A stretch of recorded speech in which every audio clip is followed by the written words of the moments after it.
Estraguei propositalmente o casamento do meu primo e isso me trouxe muita felicidade.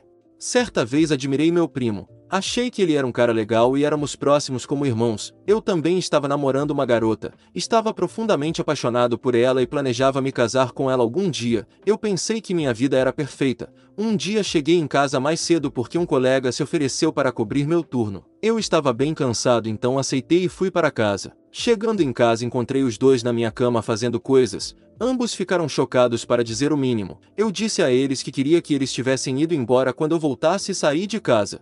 Eles tinham ido embora quando eu voltei, mas ela me deixou um bilhete dizendo que sentia muito e que ligasse para ela quando eu me acalmasse. Eu não liguei para ela. Mandei uma mensagem para ela dizendo que vou pegar as coisas dela e deixá-las na casa do primo em alguns dias e que ela está ficando com ele agora, não comigo. Eu segui com isso. Demorou cerca de uma semana para transferir tudo. Ambos tentaram se desculpar, mas eu não tinha nada de bom para dizer a eles, então não disse nada. Eu apenas bati na porta e entreguei as sacolas para quem atendeu antes de sair. Meu primo me ligou várias vezes para tentar se desculpar, mas eu me recusei a aceitar. 3 anos se passaram desde então, não tive contato com eles. Eu não mencionei isso para o resto da minha família ou nenhum de seus amigos. Não sei porquê, eu simplesmente não fiz. Recentemente recebi uma ligação de um número que não reconheci, então atendi. Era meu primo. Ele parecia muito feliz e estava agindo como se não tivesse destruído minha vida. Ele explicou que ele e minha ex iam se casar e queria que eu fosse seu padrinho. Eu estava com tanta raiva que ele teve a ousadia absoluta de agir como se nada estivesse errado e perdi a paciência.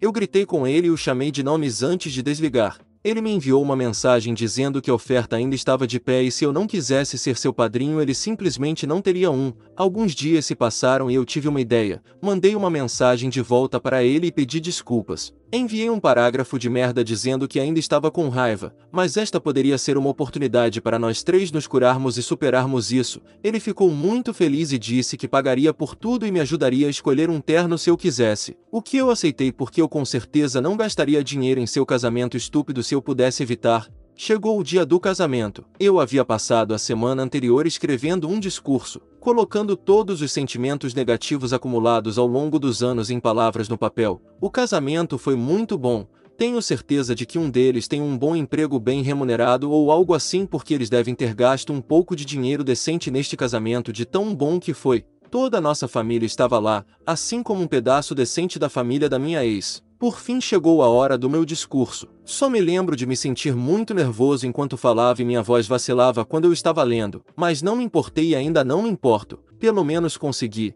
Expliquei o que essas duas pessoas horríveis tinham feito comigo. Chamei-os dos piores nomes que pude pensar e desejei-lhes o pior. Então eu saí. Eu esperava algum tipo de momento dramático de todos os convidados, suspiros de choque e tudo mais, mas não houve nada disso. Todos ficaram em silêncio. No caminho para casa recebi um telefonema de minha mãe com raiva dizendo que eu havia arruinado o casamento e os dois estavam tão chateados. E ela me perguntou por que eu faria isso. Eu disse a ela que eles mereciam pelo que fizeram comigo e tudo o que eu disse no discurso era verdade. Ela continuou defendendo-os. Então eu a xinguei e desliguei. Desde então recebi várias ligações e mensagens de outras pessoas da minha família e da família da minha ex com raiva por eu ter arruinado o casamento. Também recebi alguns textos de pessoas que me apoiaram e me disseram que estavam lá se eu precisasse conversar. Não tenho certeza se me sinto melhor por ter feito isso, mas me trouxe uma grande catarse quando as pessoas me disseram que o casamento estava arruinado. Pelo menos agora eles sentiram pelo menos uma fração do que me fizeram sentir.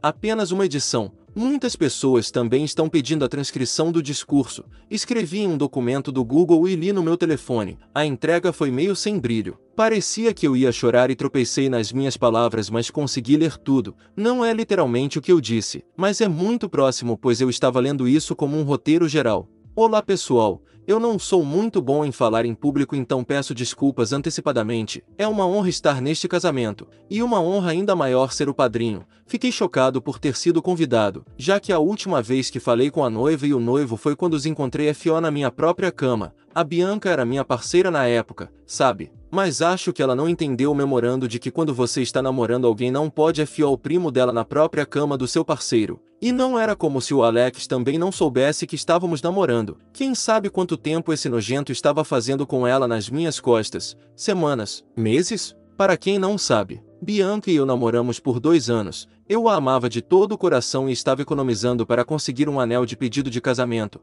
Talvez se Bianca não fosse tão prosti, o Alex estaria fazendo esse discurso e eu não teria lutado contra a saúde mental por 3 anos. De qualquer forma, ouvi dizer que 50% dos casamentos terminam em divórcio. Espero que o seu esteja bagunçado. Do fundo do meu coração, vão-se. Vocês dois. Vocês arruinaram minha vida e nunca vou perdoar nenhum de vocês. Minha amiga acabou de perder a vida e agora o marido dela continua dando em cima de mim.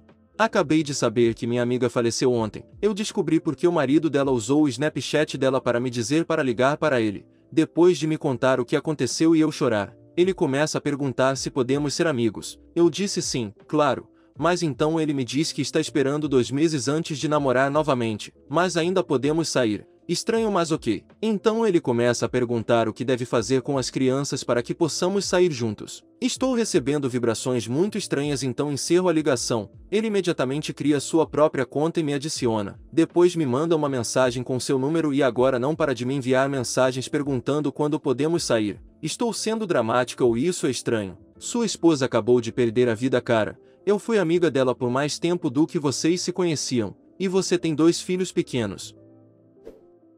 Pedi minha namorada em casamento e ela disse não. Eu me sinto tão idiota.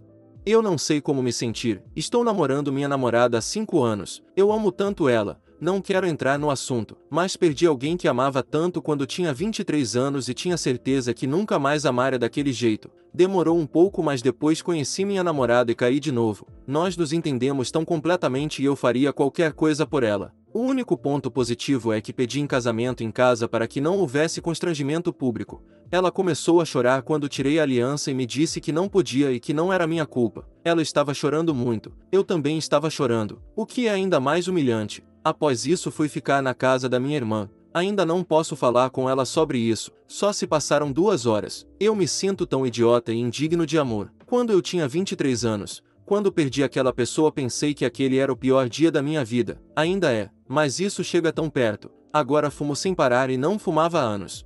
Atualização. Em primeiro lugar, só quero dizer que aprecio todos os conselhos, bons e ruins. Joguei fora o maço de cigarros. Parar de fumar foi uma das coisas mais difíceis que tive de fazer e não tenho vontade de passar por essa provação novamente. Uma vez foi mais do que suficiente. Eu ia mandar uma mensagem para ela dizendo que queria conversar, mas ela fez isso antes de mim. Cheguei às 16 horas e jantamos. Foi estranho no começo e então ela começou a falar.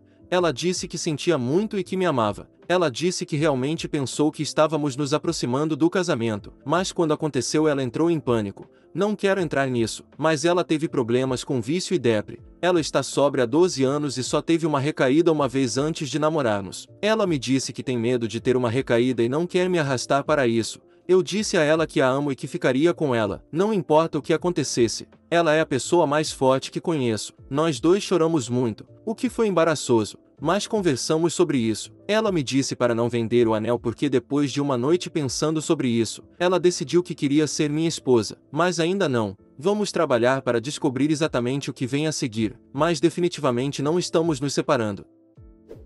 Encontrei a carta de confissão de meu pai 9 anos após ele perder a vida e agora estou em lágrimas.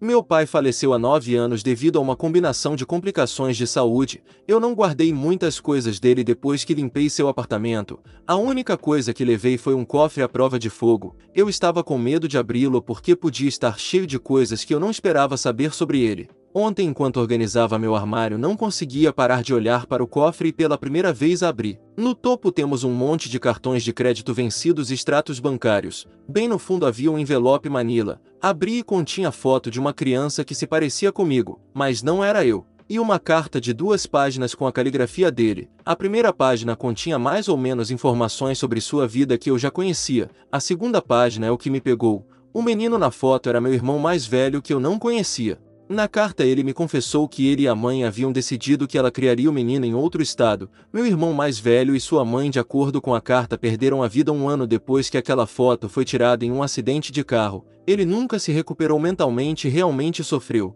Ele conheceu minha mãe 1 ano e meio depois da ida do meu irmão e eles se casaram no ano seguinte.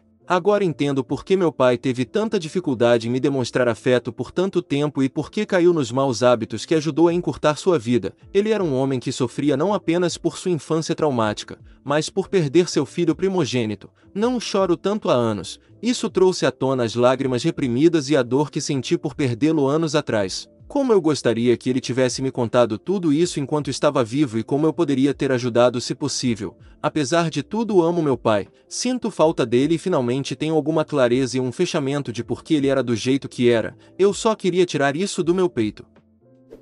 Meu namorado chorou na minha frente pela primeira vez.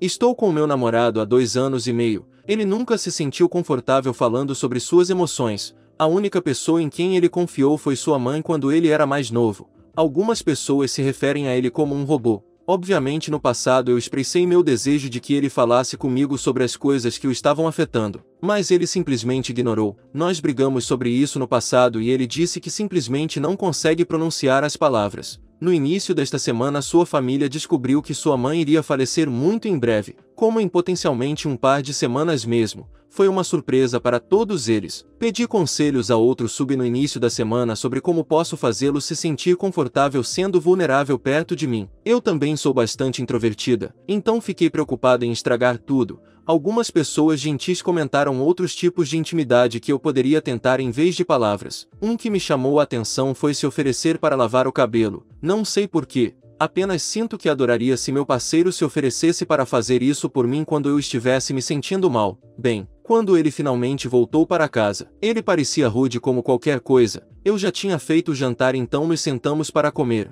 mas praticamente comemos em silêncio. Ele raramente levantava os olhos de sua comida. Eu perguntei se ele queria conversar e novamente ele disse que não. Assim que terminamos, perguntei se ele gostaria de tomar banho comigo. Diminuí as luzes do banheiro e coloquei uma música relaxante de que ambos gostamos no alto-falante. Tomei um banho bom e quente. Gentilmente o ajudei a se despir e o fiz sentar no banco debaixo d'água enquanto eu terminava de me despir. Juntei-me a ele no banco e lentamente o lavei em todos os lugares, fazendo pausas para descansar minha cabeça na dele ou sussurrar algo para ele. Fiquei um tempo massageando a cabeça dele enquanto lavava o cabelo dele. Continuei beijando nos lábios, testa, pescoço e ocasionalmente abraçando. Esfreguei seus ombros e lugares que pensei que ele estaria doendo depois de ficar acordado por 2 dias. Não havia nada demais na atmosfera. Era um tipo totalmente diferente de intimidade intensa, difícil de descrever. Ele mal disse uma palavra durante tudo isso e parecia que poderia chorar a qualquer minuto. Eu não tinha certeza do que dizer. Eu não queria pressioná-lo a nada. Então apenas olhei nos olhos, sorri e disse: